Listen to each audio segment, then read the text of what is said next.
I thought I'd actually done a really good job of not buying too many books this month, and then I grabbed the pile of all the books I bought this month. Maybe not so much. Hello lovely people, my name is Nicole and today I'm doing my January book haul. So the first book I got, and I'm actually currently reading this, and that is Passenger by Alexandra Bracken.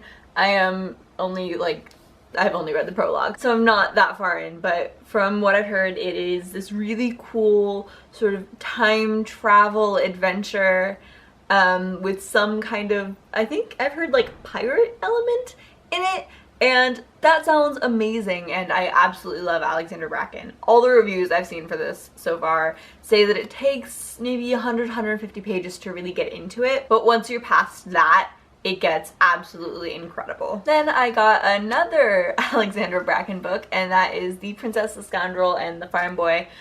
And this is a retelling of Star Wars A New Hope, Episode 4. I cannot wait to read this. I absolutely love Star Wars, and it's a combination of books, Star Wars, and Alexandra Bracken. I don't know how you can go wrong. I believe this is told from Leia's point of view. I'm not 100% sure about that, but I think it's told from Leia's point of view, which sounds amazing. Then I got Fans of the Impossible Life by Kate Skelsa. This is about a boy named Jeremy who one day meets a girl named Mia and her best friend Sebi, and sort of starts to fall for both of them. He's dealing with his sexuality and feeling like sort of an outcast in school. And then we also see from both Mira and Sebi's point of view, who are both sort of dealing with their own issues. I already read this and I talked about it in my wrap-up, which I will link in the doobly-doo. So then I got If You Could Be Mine by Sarah Farzan, and this actually looks really, really, really interesting. I'm really excited to read it. It's about these two girls who live in Iran who are in love, but homosexuality is illegal there. But what's not illegal is being transgender. It's just seen as sort of nature's mistake, and it's perfectly fine, perfectly normal, perfectly accepted. So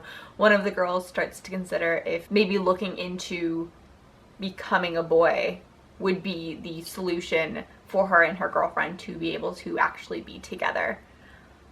This sounds amazing. I am someone who's very, very, very much into queer politics and discussions on that topic, so I am very excited to read this. Then I got I Am Princess X by Cherry Priest. This is about a girl who her and her best friend created this comic book series called Princess X, but then unfortunately her friend died, and all of their work, all of their notes and doodles for Princess X disappeared, and 2 or 3 years later, she starts seeing stickers with Princess X on them all over Seattle, and she starts to think, what if her friend didn't actually die? And she starts going through this online webcomic of Princess X to try and figure out what actually happened to her friend.